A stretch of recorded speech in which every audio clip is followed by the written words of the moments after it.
The year was 1921, and in the shadowy hollows of Appalachia, whispers travelled faster than the wind.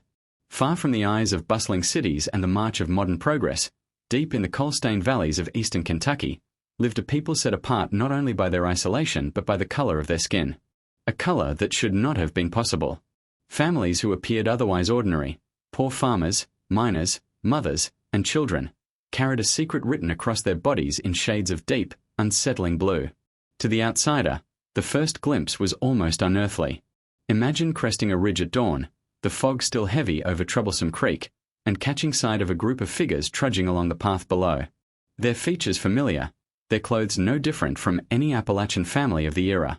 Yet their skin, their very faces, tinged in hues of indigo, cobalt, and midnight. Against the pale backdrop of snow or the rich green of the summer forests, it was a vision that defied reason, a living contradiction to everything one believed about the human form. Neighbors whispered that it was a curse, that something unnatural had taken root in the bloodlines of these families. Others saw it as punishment, divine retribution for sins long forgotten, passed from one generation to the next. In small, tight-knit towns where superstition sat shoulder to shoulder with survival, such a difference marked people as both a source of fear and of fascination. The Blue People, as they came to be called, lived on the margins of their own community, both known and unknowable, a secret Appalachia kept hidden even from itself. But beneath the whispers and the legends lay a story more complicated, more tragic, and more telling of the times in which they lived. For this was Appalachia in the early 20th century, a region cut off by geography, bound by poverty, and often left behind by science, medicine, and modern thought. Families lived and died within a few square miles, their lives dictated by the rhythms of the land and the dangers of the coal mines. In such a world, where outsiders rarely ventured and the community survived by turning inward, the unusual could persist for generations, unexamined and unexplained. It was here, in the valleys of Kentucky, that the Fugates of Troublesome Creek carved out their lives. They were hard-working, resilient people, like so many in Appalachia, but their blood carried a secret that set them apart. When a child was born with skin the color of blueberries, it was seen as both a wonder and a curse. Some said the babies were destined for misfortune. Others claimed they were simply different, marked forever by something inherited yet mysterious. The year 1921 loomed large not just as a date but as a threshold. America itself was changing, roaring into the jazz age with skyscrapers, electricity, and the promise of progress. Yet in Appalachia, time moved differently. Here, the old ways lingered, traditions were fiercely guarded, and suspicion of outsiders was as natural as the mountain air. It was this divide, between the modern world and the forgotten valleys, that allowed the blue-skinned people to remain hidden in plain sight, their existence a secret most dismissed as rumor or rural legend. But the rumors carried weight.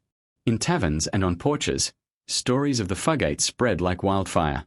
Tales of men with cobalt hands and women whose faces darkened like twilight. It was said that when the Blue People gathered together at church, they seemed almost spectral under the dim lantern light, as though shadows of another realm had slipped into the congregation. These stories were embroidered with each retelling, until fact and folklore were indistinguishable. Were the Blue People cursed? Were they kin to some ancient tribe lost in the Appalachian wilderness? Or were they simply sick in a way no one understood? To the people of Troublesome Creek, these questions went unanswered. Doctors were rare. Science was distant. What mattered was survival, food on the table, coal in the stove, and faith in the small church down the road. But to those who would later investigate, the Blue People were not merely a curiosity. They were a key to understanding something hidden deep within the human body, something that could unlock the mysteries of blood itself. Yet for the Fugates, life was not a scientific puzzle. It was a daily negotiation with stigma. Children teased in the schoolyard, men denied work in the mines, women stared at in the marketplace. They carried their difference on their skin, a badge they had not chosen, a birthright they could neither escape nor erase. And as the modern world began to press closer to Appalachia's borders, the fascination with their condition would only grow, pulling the Blue People out of obscurity and into the harsh glare of public scrutiny. In this story, the haunting mystery of the Fugates is not simply a tale of genetics or medical anomaly. It is a reflection of Appalachia itself, a land where isolation preserved both culture and curse, where hardship bred resilience, and where the human body became the canvas for a story so strange it bordered on the supernatural. As we step deeper into their world, one must ask, were the Blue People of Kentucky a family touched by science, or by something darker, woven into the very soil of Appalachia? In 1921, Appalachia was a world apart from the rest of America.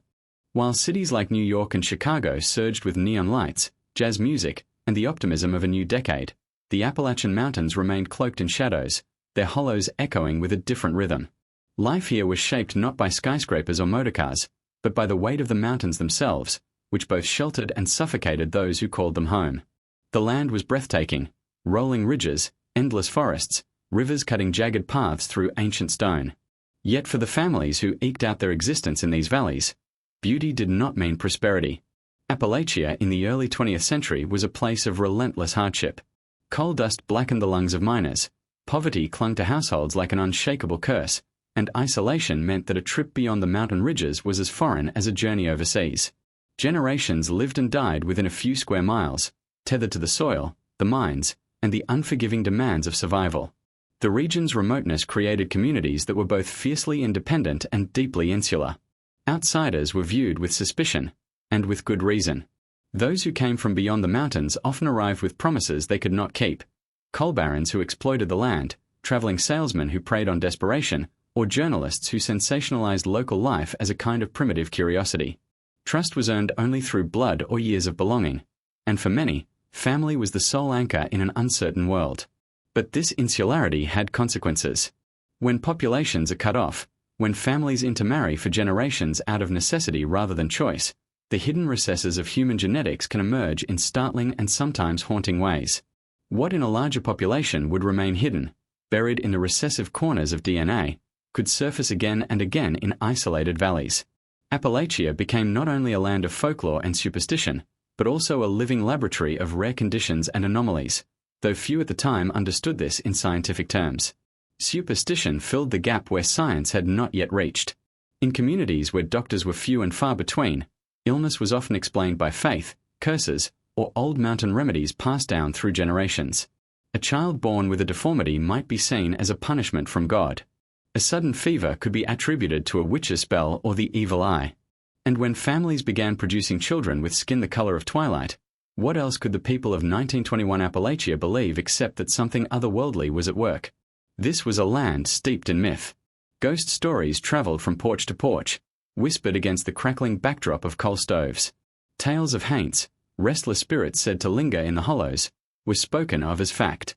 The line between the natural and the supernatural was thin, blurred by the fog that rolled over the mountains each morning. In such a setting, the sudden emergence of blue-skinned people did not feel like a medical puzzle. It felt like another chapter in the long and haunted history of the mountains. Yet behind the stories lay a harsher truth. Appalachia was forgotten by much of the country. Roads were poor, schools were underfunded, and medical facilities were nearly non-existent. In the 1920s, while other regions of America debated the latest medical theories, Appalachia was still battling diseases like diphtheria, cholera, and typhoid with little more than prayer and homemade remedies. Babies were born at home, often delivered by midwives with little training, and many died before their first birthday. Death was a constant presence, and survival often meant clinging to family traditions and community bonds, no matter how limiting. It was within this context that the Fugates and others like them lived. Their condition could not be separated from the land and the culture that shaped them. Without doctors to explain what was happening, their blue skin became a subject of folklore rather than science. Children grew up hearing rumors of curses in their bloodline. Adults carried the weight of stares and whispers wherever they went. And because leaving the mountains was not an option for most, the condition remained bottled within the community, passed quietly from parent to child like a hidden inheritance. The world outside Appalachia had little interest in these families. To urban America, the mountains were seen as a backwater, sometimes romanticized as a land of rugged independence, more often dismissed as a place of ignorance and poverty. Journalists who ventured into the region painted the people as curiosities, exaggerating their isolation and superstition for readers hungry for exotic tales. Few outsiders saw the dignity, the resilience, or the quiet tragedies of Appalachian life. And fewer still recognized that within these hidden valleys, stories like that of the Fugates would one day rewrite medical understanding. For the people themselves, however, life went on in familiar patterns. Men rose before dawn to walk into the mines, their lamps casting eerie halos in the darkness. Women tended gardens, raised children, and prayed for safety in communities where tragedy could strike at any moment. Children learned to read from tattered Bibles, if they learned at all, their their futures already mapped out in the narrow choices of the land. It was a world suspended between tradition and hardship, untouched by the roaring modernity sweeping across America.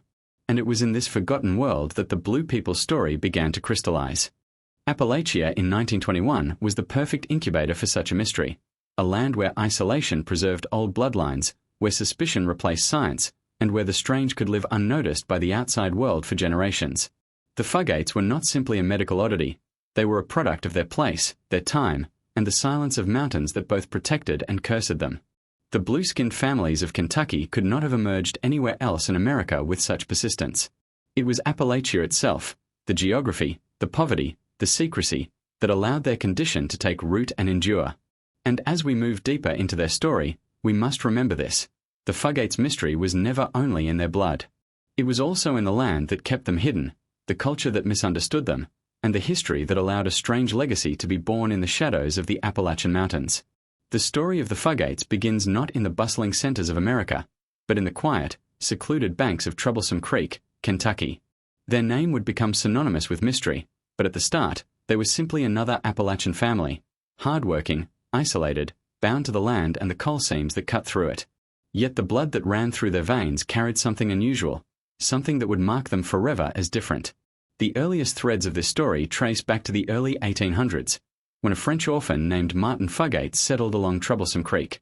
He was said to have been pale-skinned and flame-haired, with features that stood out among the locals.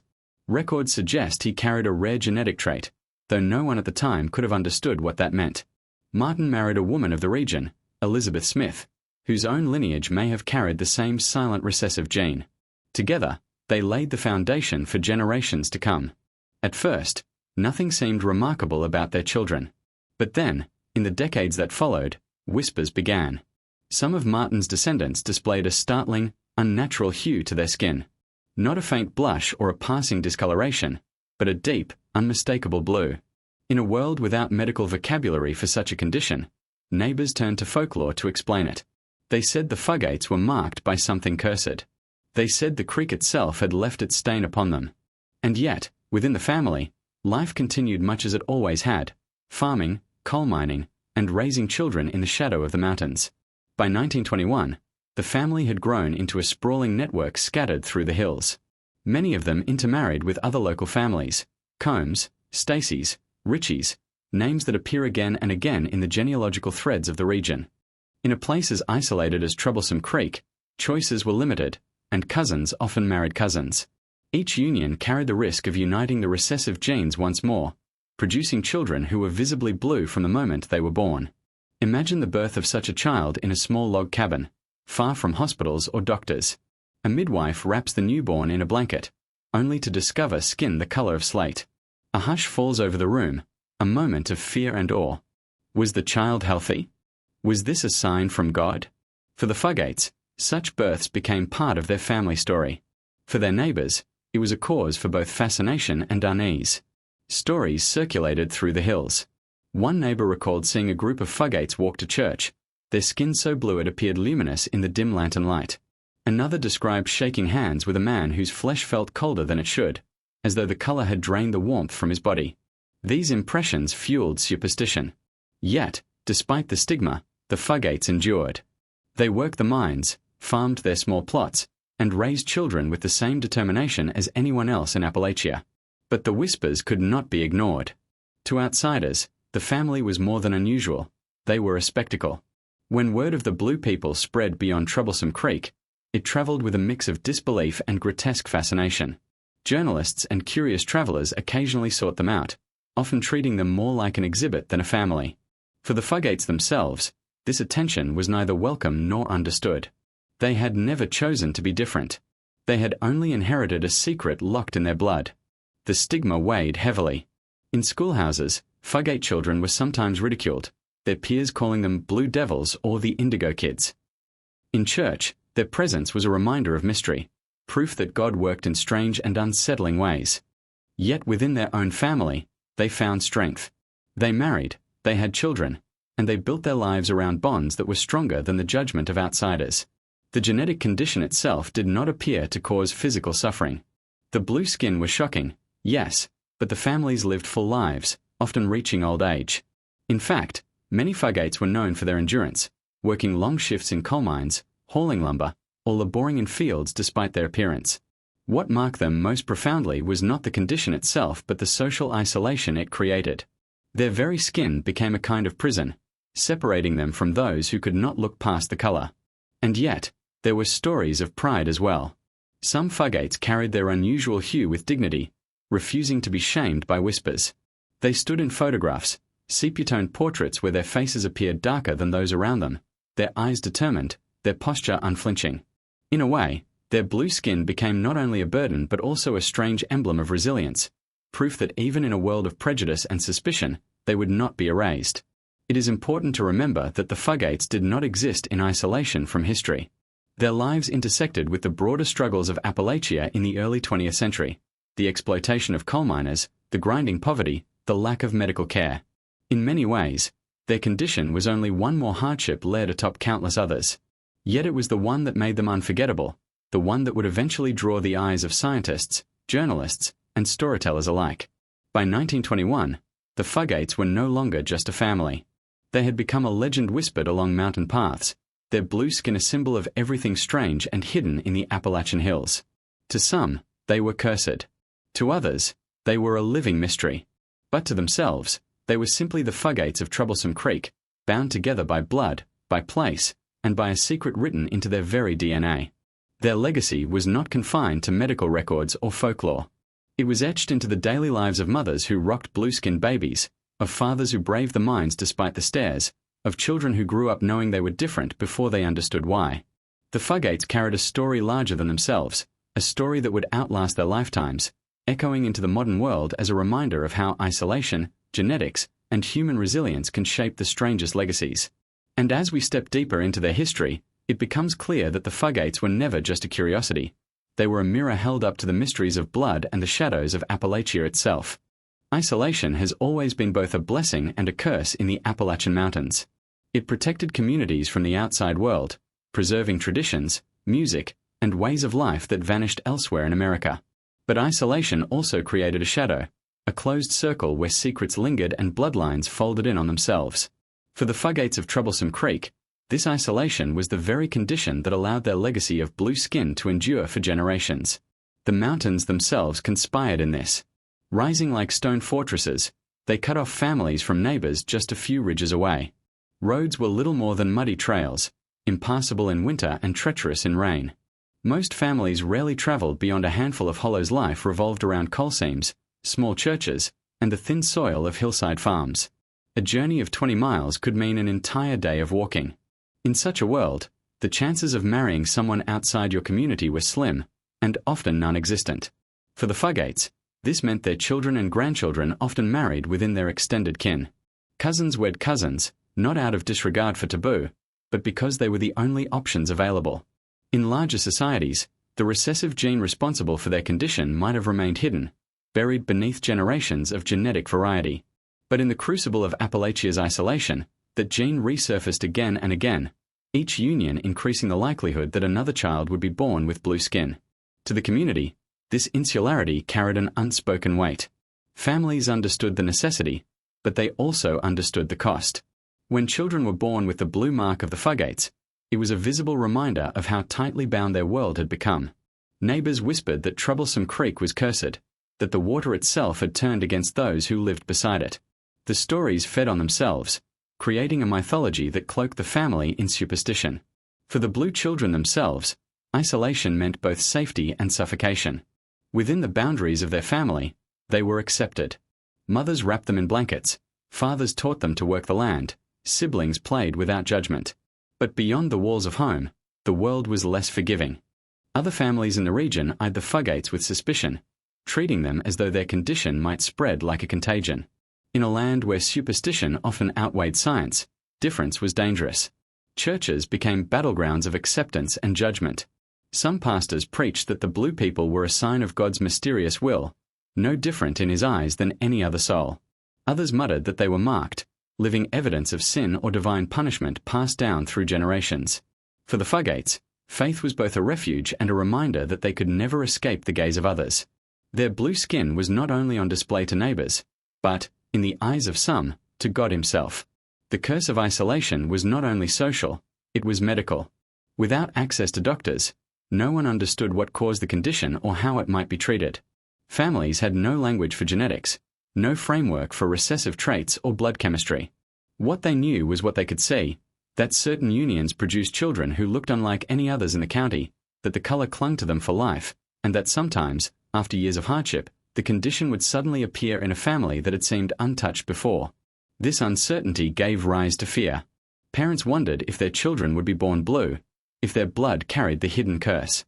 Young men and women approached marriage with a mixture of hope and dread, not knowing whether the life they built would be shadowed by whispers. Some children grew up waiting for their skin to darken, watching their reflection in creek water as though it might reveal their fate. The isolation also bred secrecy. Many Fugates did not speak openly about their condition.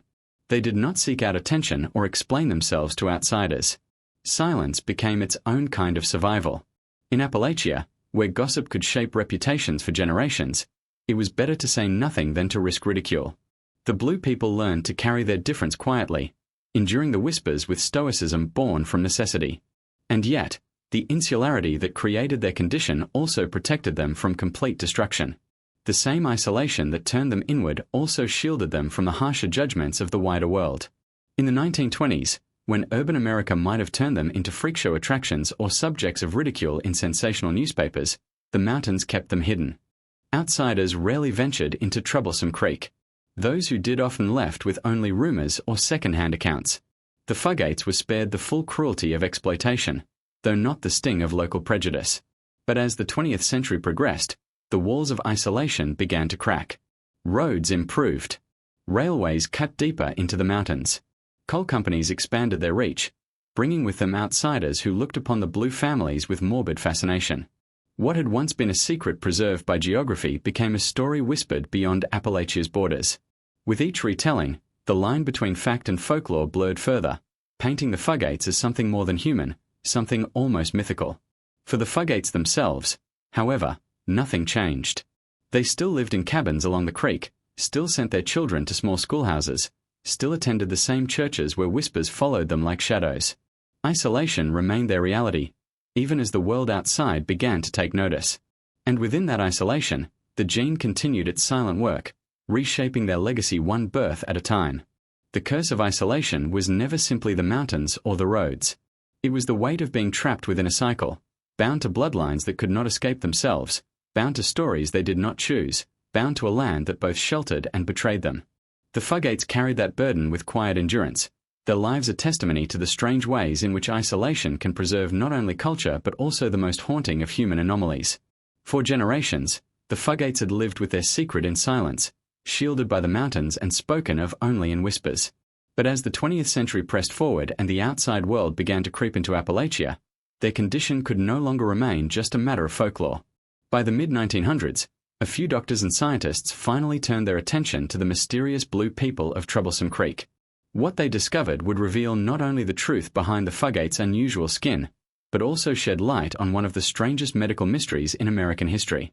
The man most associated with unraveling this mystery was Dr. Madison Corin, a young hematologist from the University of Kentucky who, in the early 1960s, heard the rumors of an entire family with blue skin. To Corin, the story sounded almost fantastical, the kind of exaggerated tale locals might tell to entertain outsiders. But when he traveled into the Appalachian Mountains and saw the Fugates for himself, any doubt dissolved instantly. Before him stood ordinary men and women whose faces, hands, and lips were shades of dusky indigo. This was no rumor. It was real. Corin approached the condition not as a folklorist, but as a scientist.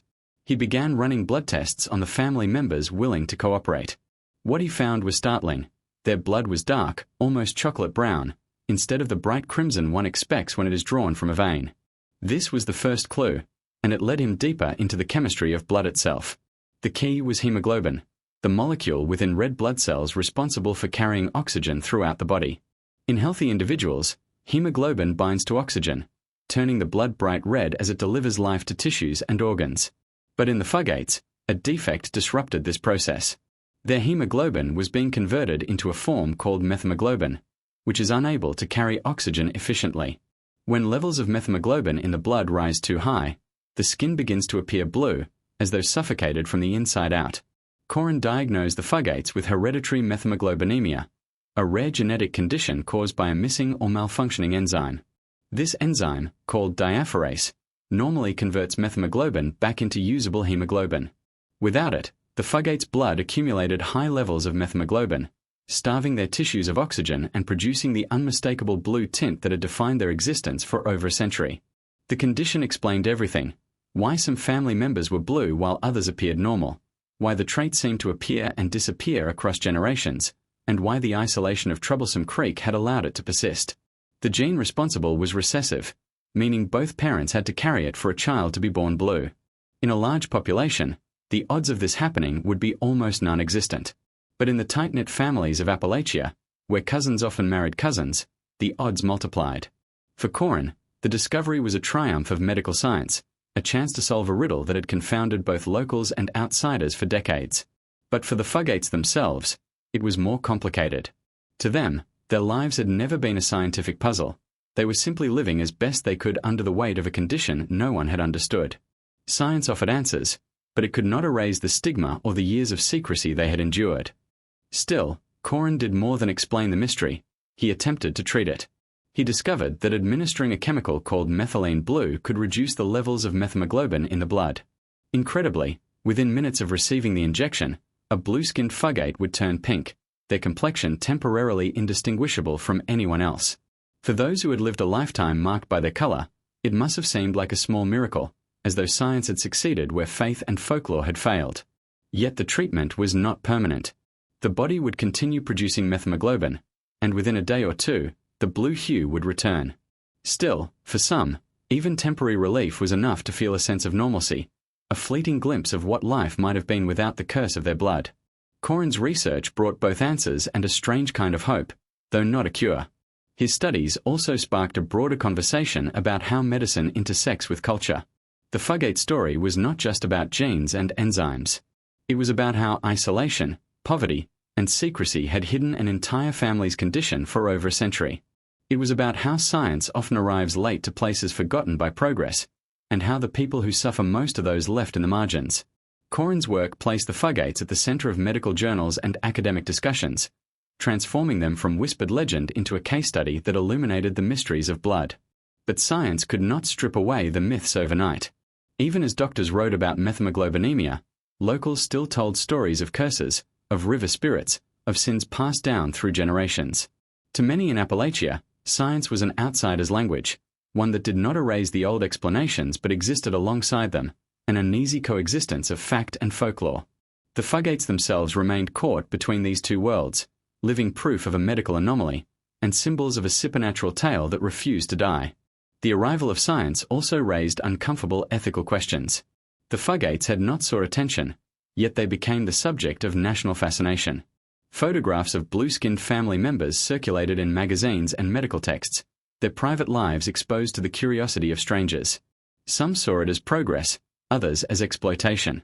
For the family, it was yet another reminder that they were not allowed to exist quietly, that their very skin had made them unwilling participants in a story larger than themselves.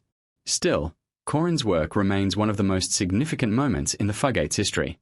It was the first time their condition was understood not as a curse, not as divine punishment, but as a rare quirk of biology, a hidden gene expressing itself through the strange alchemy of isolation.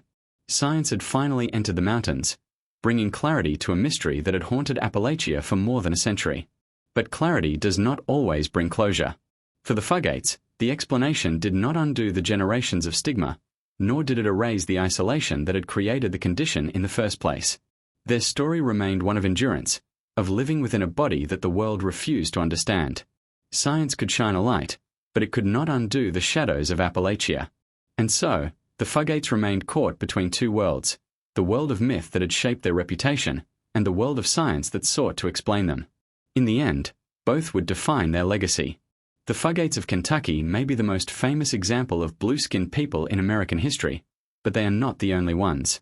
Across the world, throughout different centuries, scattered cases have emerged, stories of men, women, and entire communities whose skin turned shades of blue or grey, often sparking superstition, fear, or medical curiosity. To understand the Fugates fully, one must step beyond Appalachia and trace the strange legacy of blue skin wherever it has appeared. One of the most infamous conditions is aguria, a disorder caused by prolonged exposure to silver. In the 19th and early 20th centuries, before the discovery of antibiotics, silver compounds were often used as medicine. Silver nitrate drops were placed in the eyes of newborns to prevent infections. Silver solutions were drunk as tonics, and silver-infused creams were rubbed onto wounds. At the time, silver was considered a cure-all, a kind of miracle substance. But for some, the cure became a transformation. As silver particles built up in the body, they began to deposit in the skin, turning it a bluish grey that could never be reversed. One of the most well-known modern examples was Paul Karason, a man from California who became internationally recognized in the 2000s as the Blue Man. He had consumed homemade colloidal silver for years as an alternative health remedy, and his skin gradually turned a permanent shade of blue. Images of Karason circulated widely, showing a man whose skin was not unlike that of the Fugates, though his condition was caused not by inheritance but by chemistry. Unlike the Fugates, Karason's case was a cautionary tale about self-prescribed medicine and the unintended consequences of substances once believed to be harmless. But cases of blue skin extend even deeper into history. In certain parts of the world, isolated communities have produced similar phenomena when recessive genes collided. There are reports from Alaska of indigenous groups where oxygen-binding disorders occasionally appeared, causing children to develop bluish complexions. In some South American regions, miners exposed to unusual mineral deposits carried a grey-blue pallor that frightened neighbouring tribes. And in Europe, centuries before genetics was understood, noble families occasionally whispered of heirs born with strange discolorations, their bloodlines weakened by generations of intermarriage. Science has since revealed that there are multiple pathways to blue skin. In some cases, as with the Fugates, it is hereditary methemoglobinemia. In others, it is environmental exposure, silver, nitrates, certain drugs. Sometimes it is even a symptom of life-threatening heart or lung conditions, where the body is deprived of oxygen and the skin darkens in protest. In every instance, however, the reaction of those who encounter it remains the same: shock, fear, and the instinct to assign supernatural meaning to what is simply biology. Cultures across the globe have woven myths around the appearance of blue people. In India, gods such as Krishna are often depicted with radiant blue skin, a divine symbol of transcendence and power. In Central American lore, stories tell of blue-skinned spirits that dwell near rivers, luring travelers into the water. In medieval Europe, tales of blue babies circulated, children believed to be touched by otherworldly forces or punished for their parents' sins. These myths reflect a human impulse to explain the unfamiliar with the language of the supernatural. When confronted with something that defies expectation, humanity has always turned to story. The Fugates, then, were part of a larger pattern, living examples of how biology and folklore collide. In their Appalachian community, their condition echoed the myths of haints and curses. In the broader world, they became a scientific puzzle and, later, a cultural symbol.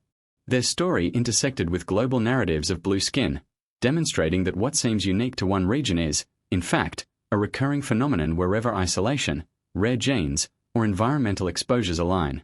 But there is another layer to this phenomenon, one more unsettling.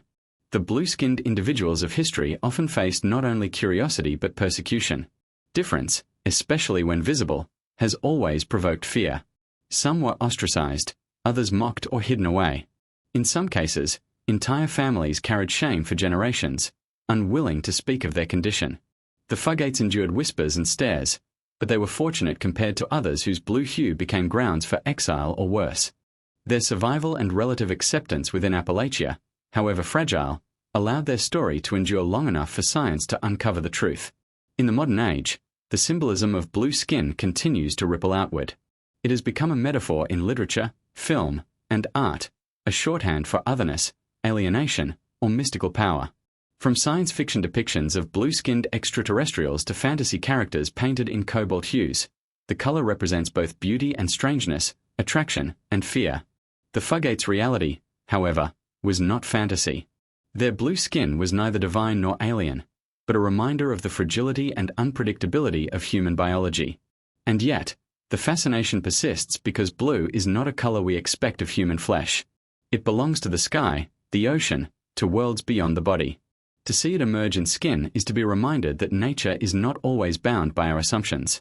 The Fugate story taps into this primal unease, the sense that beneath the surface of humanity lies a spectrum we do not fully understand. The case of the Fugates also became a touchstone in medical education. Doctors and researchers used their example to teach about recessive traits, enzyme deficiencies, and the dangers of isolation in human genetics. Their story, once hidden in a Kentucky hollow, now appears in textbooks and lectures across the globe. Students of medicine learn their name not as folklore but as fact, a family whose strange inheritance illuminated pathways of science once shrouded in mystery. What unites all these cases, from silver poisoning to genetic mutations, is the reminder that human skin, that most visible of boundaries, is also fragile and mutable. It reflects not only our health but also our history, our environment, and our ancestry. For the Fugates, it reflected a hidden gene, brought to light by isolation. For others, it reflected exposure to substances thought harmless, or illnesses that robbed the body of oxygen. In every case, it revealed how thin the line is between the ordinary and the extraordinary. The Fugates were not alone. Their story was part of a mosaic that stretched across centuries and continents, each case a different thread in the tapestry of human strangeness. Yet their story endures more vividly than most because of where and when it happened. Appalachia, 1921, a land of secrecy and superstition, where blue skin became both a symbol and a stigma. And so, when we place the Fugates alongside the other blue-skinned people of history, their legacy deepens. They remind us that anomalies are not confined to any one place or people. They appear wherever human biology intersects with chance, environment, and the mysteries still locked within our blood. The Fugates of Kentucky may have lived in isolation, but their story is woven into a global narrative, a reminder that the strange is never as rare as it first appears. To understand the Fugates is to understand the very mystery of blood itself. For centuries, blood has been viewed not only as the essence of life, but also as a vessel of identity, purity, and curse. In folklore, blood binds families, seals oaths, and carries sins. In science, it carries oxygen, nutrients, and the genetic codes of our existence. The strange case of the blue people of Kentucky demanded a closer look at this crimson river that flows within us all, and the haunting ways in which it can betray us.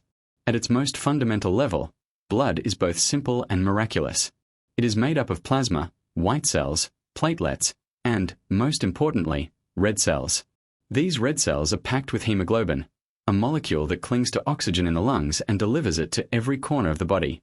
It is this process, this perfect dance between iron and oxygen, that keeps us alive. When the system works, the blood shines bright red, a symbol of vitality. But when it falters, when something distorts the chemistry, the results can be chilling. For the Fugates, the failure was subtle yet profound. Their blood turned dark, unable to carry oxygen properly, and their skin transformed into shades of blue. The culprit was methemoglobinemia. In a normal body, less than 2% of hemoglobin exists in the methemoglobin state, where it cannot bind oxygen. An enzyme system constantly converts it back, ensuring the balance is maintained. But for the Fugates, the enzyme diaphorase, also known as NADH methemoglobin reductase, was either absent or defective. This meant methemoglobin levels could rise alarmingly high, sometimes up to 20% or more, turning their blood a brownish chocolate color and robbing their tissues of oxygen. On the surface, the effect was startling: blue lips, ashen skin, and a pallor that could mimic suffocation. It is a condition that might sound benign. After all, the Fugates lived long lives, but in medical terms, it was like their bodies existed in a state of partial drowning. Oxygen was present, but it could not be used effectively. Every breath they took delivered less life than it should, a slow, invisible suffocation carried out over decades.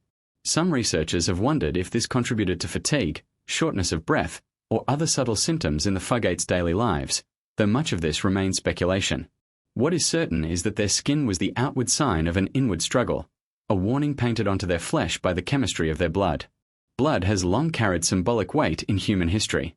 Ancient physicians believed it was one of the four humours, its balance essential to health and temperament. Religious traditions speak of blood as sacred, carrying the essence of the soul. In literature, blood is a marker of guilt, vengeance, or fate. For the Fugates, their blood became both a literal and symbolic inheritance, one that marked them as different, cursed, or chosen, depending on who told the story. Science demystified it, but it did not strip away the deeper resonance.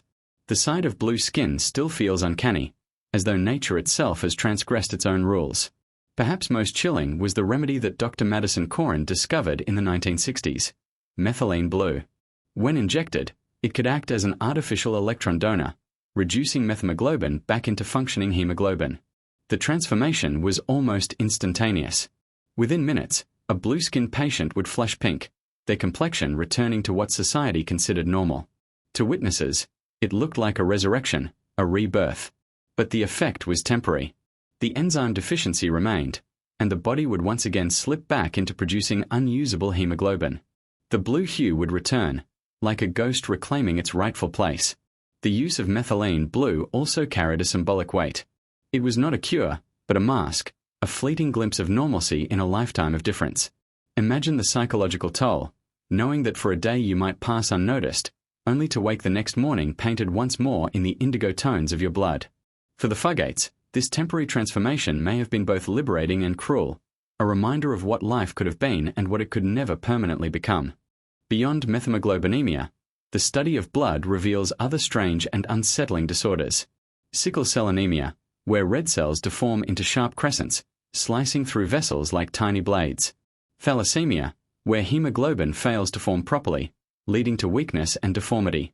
Hemophilia, the so-called royal disease, where blood refuses to clot, leaving its victims at the mercy of even the smallest wound.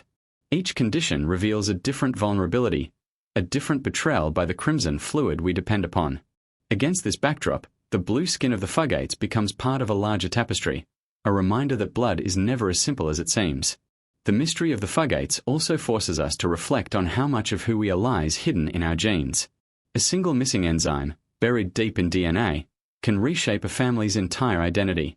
In a place like Appalachia, where isolation preserved that gene for generations, the result was a legacy written on skin. The blue people were living proof of how invisible forces, molecules, enzymes, chromosomes, shape not only our health but also our place in society, our myths, and our futures. Even now, in the modern age, blood disorders continue to fascinate and terrify. The idea that something as fundamental as oxygen delivery can go wrong is unsettling because it reminds us of how fragile our existence really is. We think of blood as eternal, as the unstoppable current of life, but the Fugates remind us that it can falter in strange, unexpected ways. Their lives challenge our assumptions, forcing us to confront the fact that what we call normal is often nothing more than a fragile balance maintained by unseen chemistry. In the end, the Fugates' condition was both a medical anomaly and a metaphor. Their blue skin reflected the hidden workings of blood, yes, but it also reflected the burdens of isolation, the weight of difference, and the uneasy coexistence of science and superstition. They were a reminder that our bodies are not only vessels of survival but also vessels of story. Stories written in genes, in color, in the very fluids that course through us. The blue people of Kentucky carried those stories in their blood, living proof that life itself is always stranger, more fragile, and more mysterious than we are prepared to believe. For the Fugates, the color of their skin was not only a medical anomaly, it was a social sentence. In the hollows of Appalachia, difference carried weight, and in communities already shaped by poverty and hardship, anything unusual was met with suspicion. To live as a blue person was to live under a shadow, one cast not only by the mountains but by the eyes of neighbors who never let them forget what made them different. Children were often the first to feel the sting of stigma. In small schoolhouses where desks were crowded and supplies were scarce, a Fugate child with dusky blue skin could not blend in. Some classmates whispered names, cruel nicknames that followed them from playground to church pew. They were called blue devils, smurfs, and worse, taunts meant to remind them that no matter how hard they tried, they would never be like the others. Teachers, caught between pity and discomfort, rarely intervened. For many blue children, school was less a place of learning and more a daily test of endurance. The stigma reached into adulthood, shaping opportunities, or denying them. In the coal mines, where most men of the region sought work, a blue-skinned miner might be viewed with distrust. Was he strong enough to work the long hours underground? Would his unusual complexion make him the subject of ridicule or even rejection by his fellow workers? The Fugates labored nonetheless, proving themselves as capable as anyone else, but the weight of suspicion never fully lifted. For women, the challenge was different. Blue-skinned women of marriageable age often found themselves the subject of cruel gossip, with outsiders reluctant to wed into a family whose very blood seemed touched by mystery. Social gatherings were marked by stares. At church revivals, where the community gathered in fervent worship, the Fugates' presence was undeniable. Their blue complexions caught the flickering lantern light, their faces tinted like spectres among the congregation. Some whispered prayers for them. Others whispered that their very existence was a sign of God's displeasure. The Fugates themselves endured quietly, their faith as strong as anyone else's, yet always conscious that their worship was coloured, quite literally, by their difference. In markets and general stores, encounters with outsiders could be more openly cruel. Travellers who stumbled upon a Fugate might recoil, their shock unfiltered. Children stared. Adults asked blunt questions, their curiosity edged with disdain. For the Fugates, every trip into public was a gamble. Would they be treated as neighbours, or as curiosities unfit for company? Such experiences fostered a deep sense of withdrawal. Many Blue families kept to themselves, venturing into public spaces only when necessary, retreating back to the safety of their kin where judgment was muted. Yet within the family, there was solidarity. Among their own, the Fugates could live without pretense. Blue children grew up surrounded by parents, cousins, and siblings who looked like them, easing the loneliness that difference might have caused elsewhere. Family bonds provided resilience, a quiet defiance against the outside world's ridicule. Around kitchen tables and within small cabins, the Blue people were simply themselves, their skin just another fact of life. This tension between internal acceptance and external stigma defined their existence. On one hand, they were part of a loving, supportive network. On the other, they were marked outsiders in their own community. Their difference could not be hidden, and so it became both a source of shame and a strange kind of pride.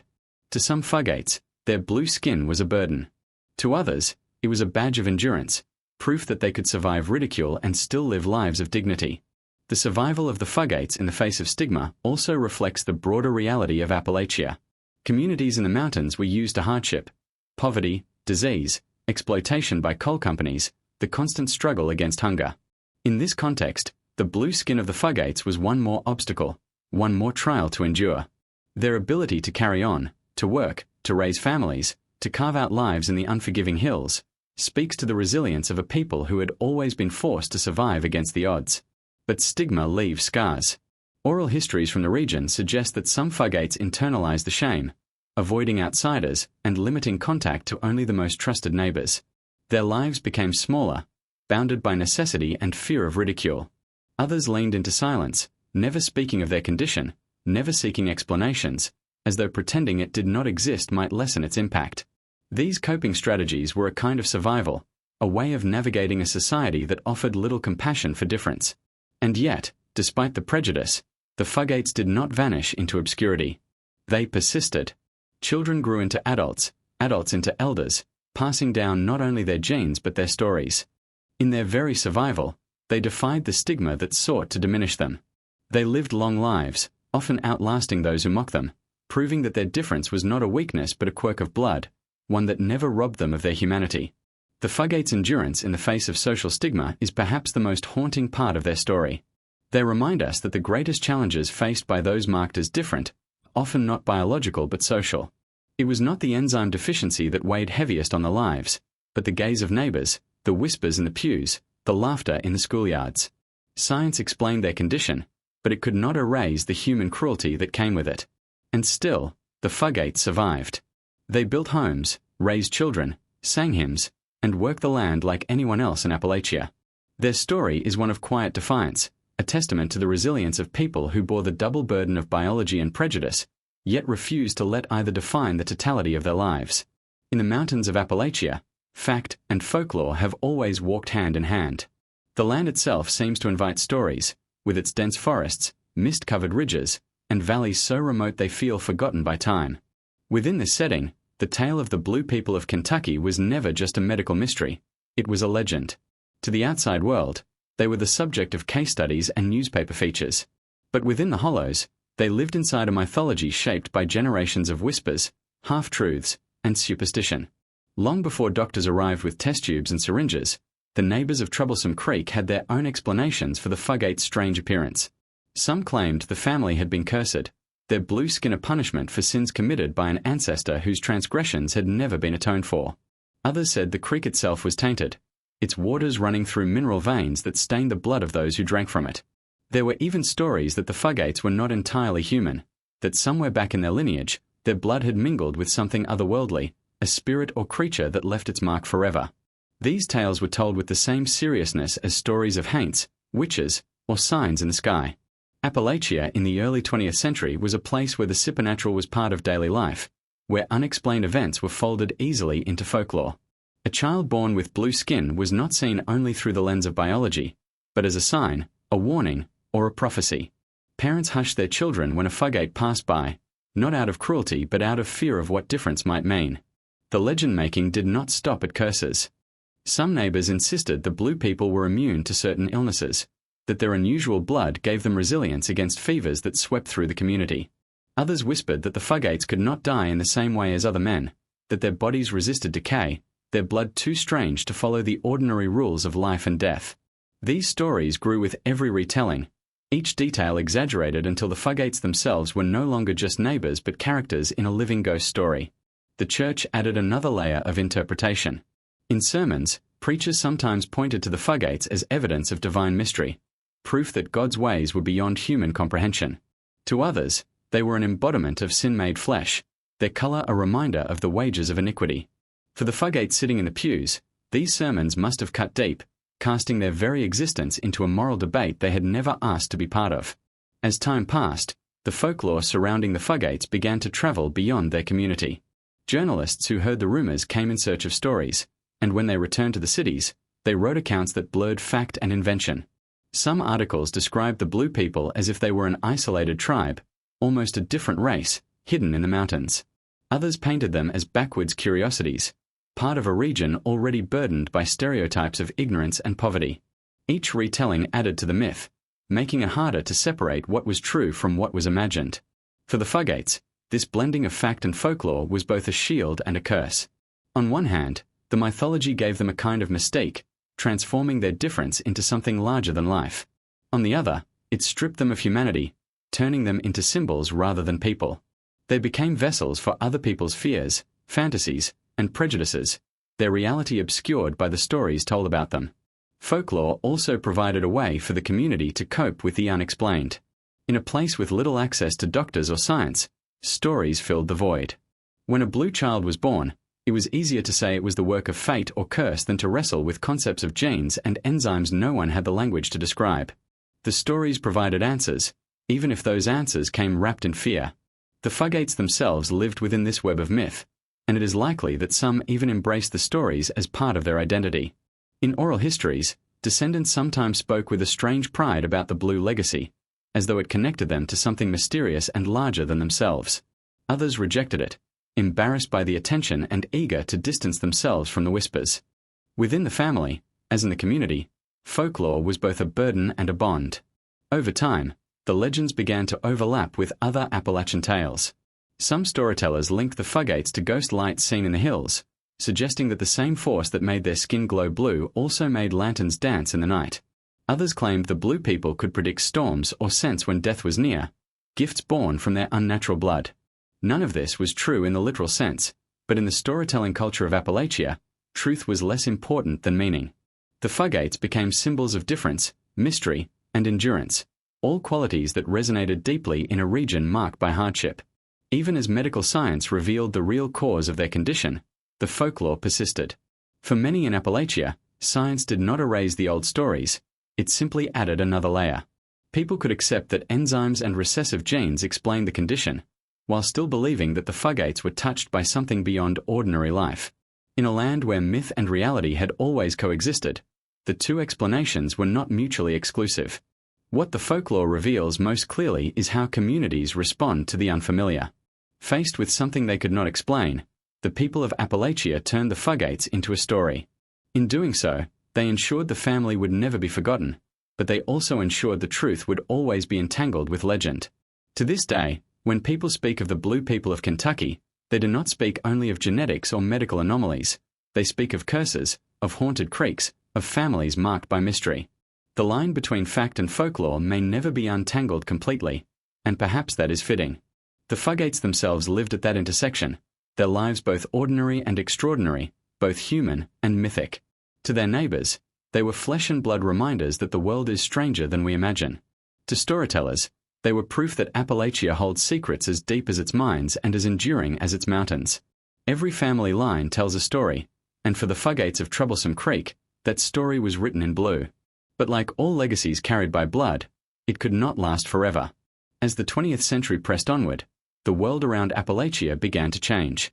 Roads cut deeper into the mountains, trains and automobiles connected once isolated hollows to distant towns, and families who had lived for generations within a few square miles began to drift outward in search of work, education, and opportunity.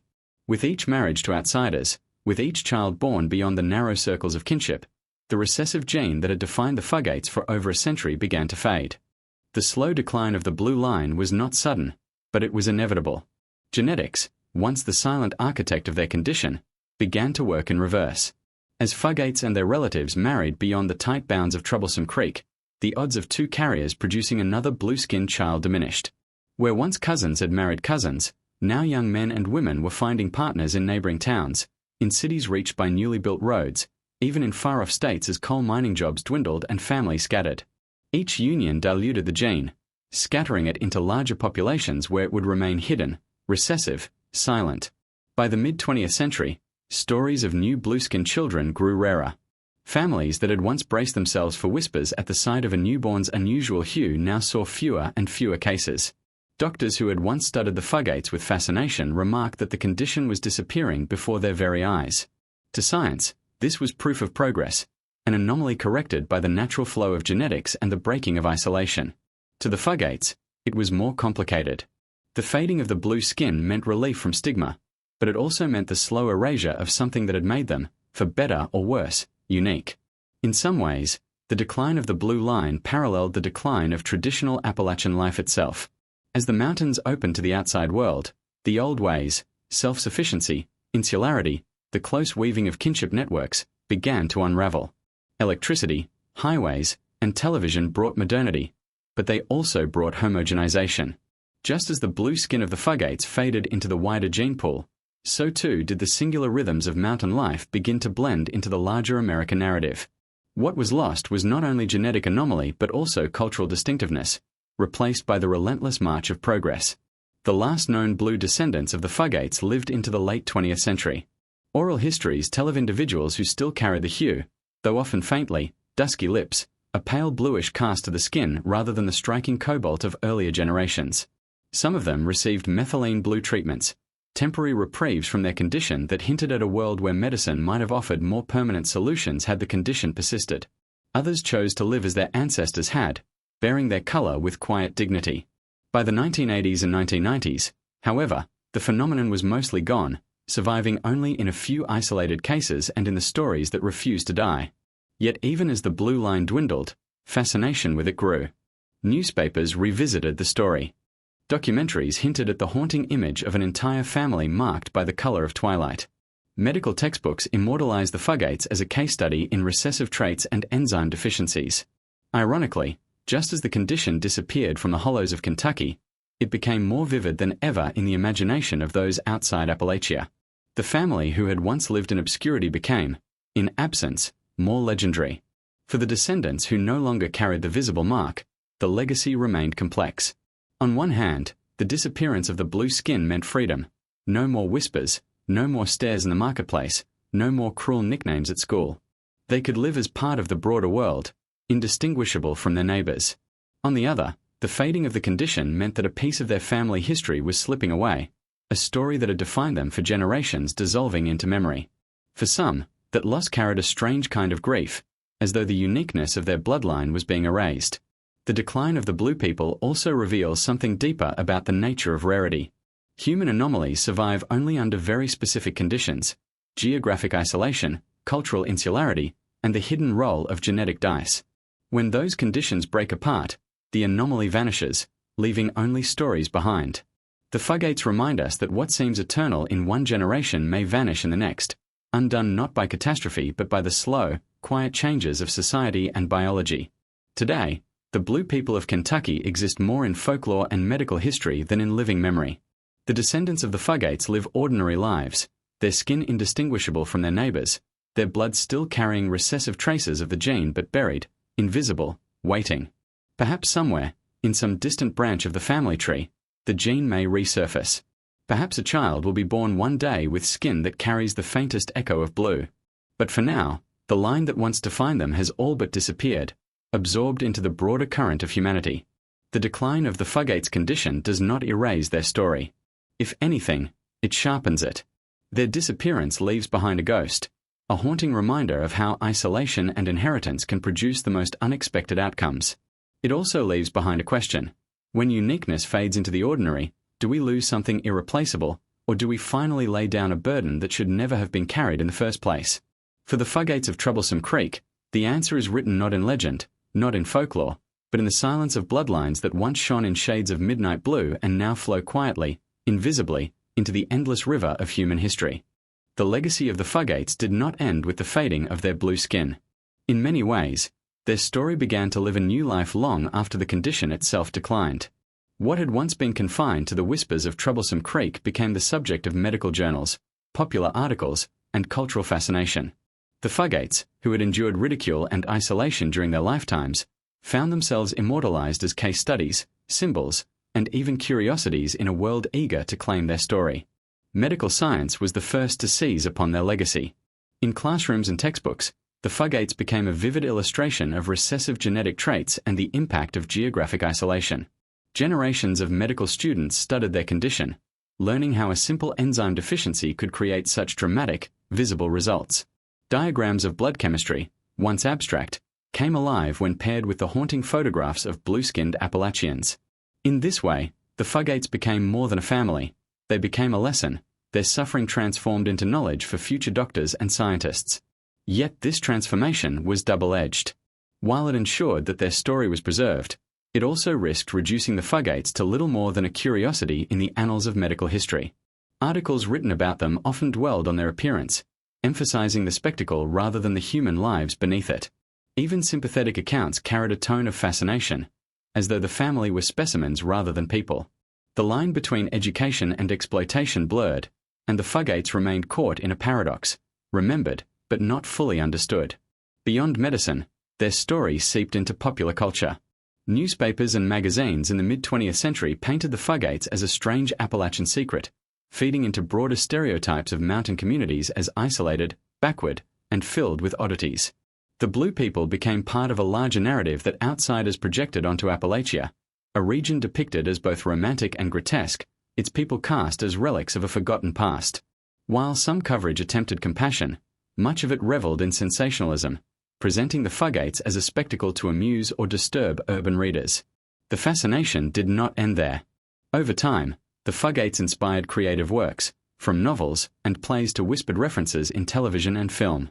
They became symbols of otherness, of lives lived at the margins of society, where the body itself became a mark of separation.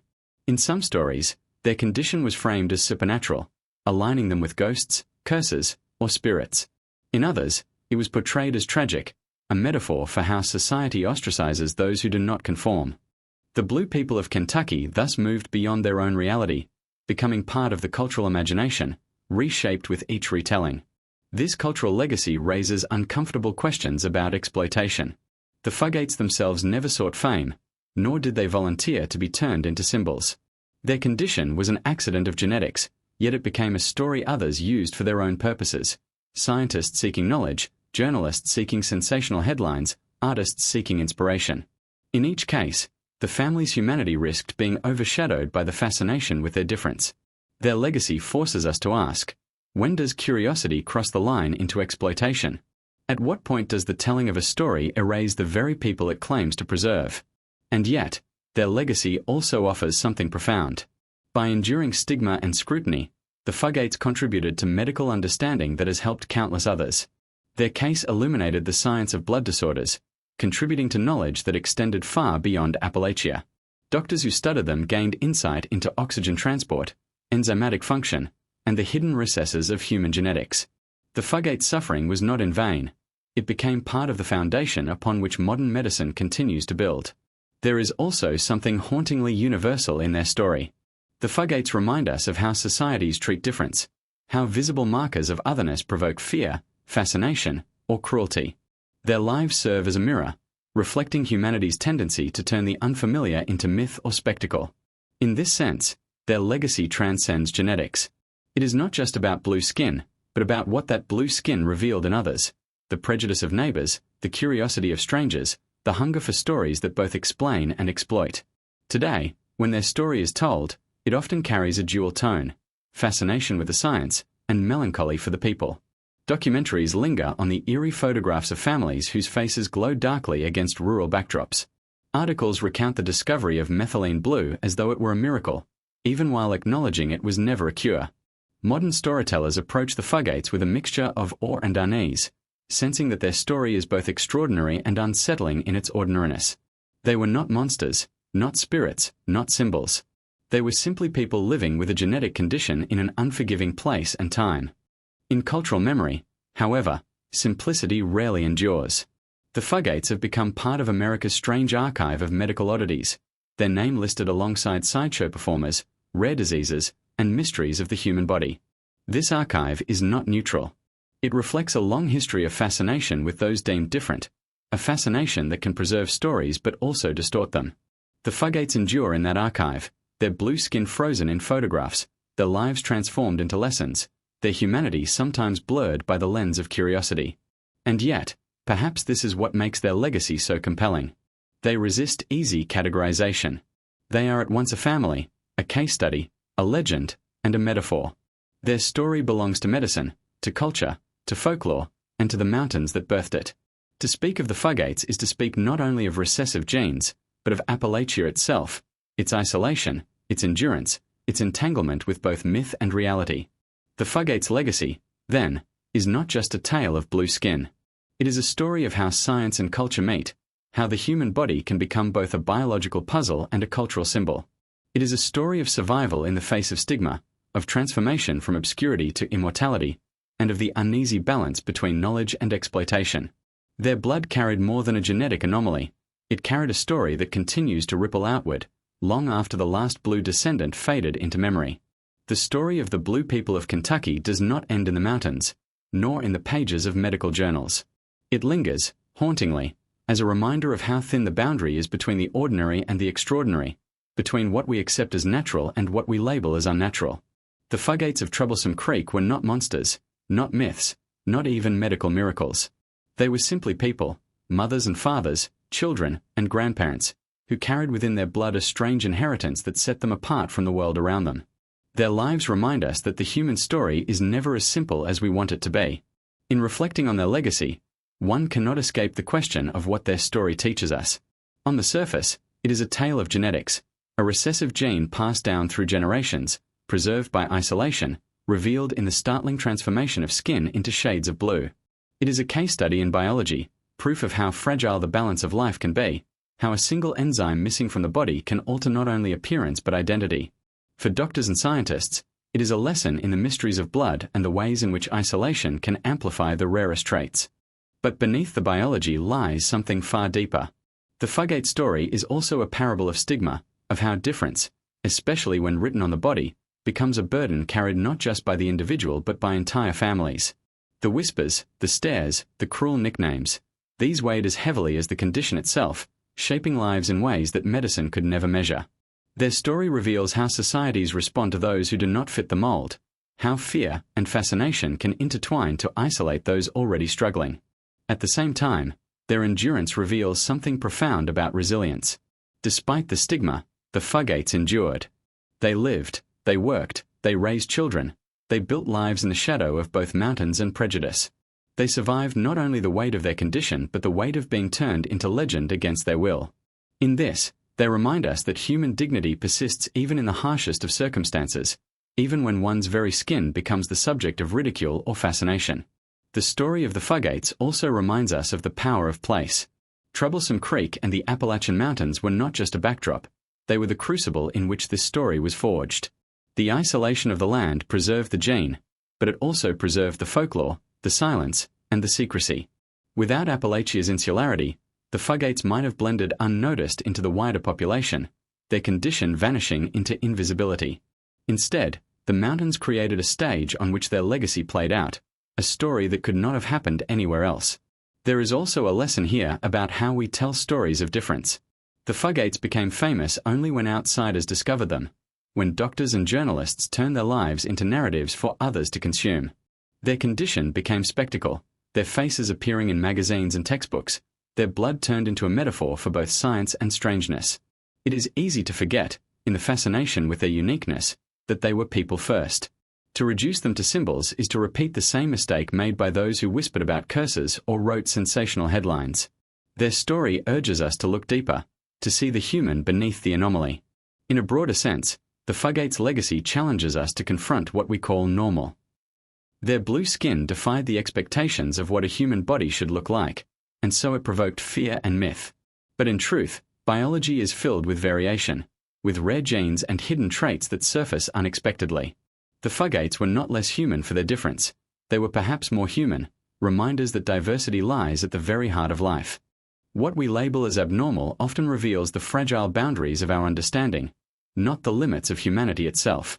Even today, when science has explained their condition and the family line has largely faded into the ordinary, the fascination persists.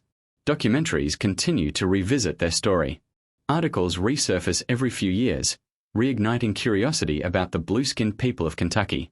Their legacy refuses to die because it speaks to something universal: our fear of difference, or at the mysteries of the body, our hunger for stories that blur the line between myth and fact.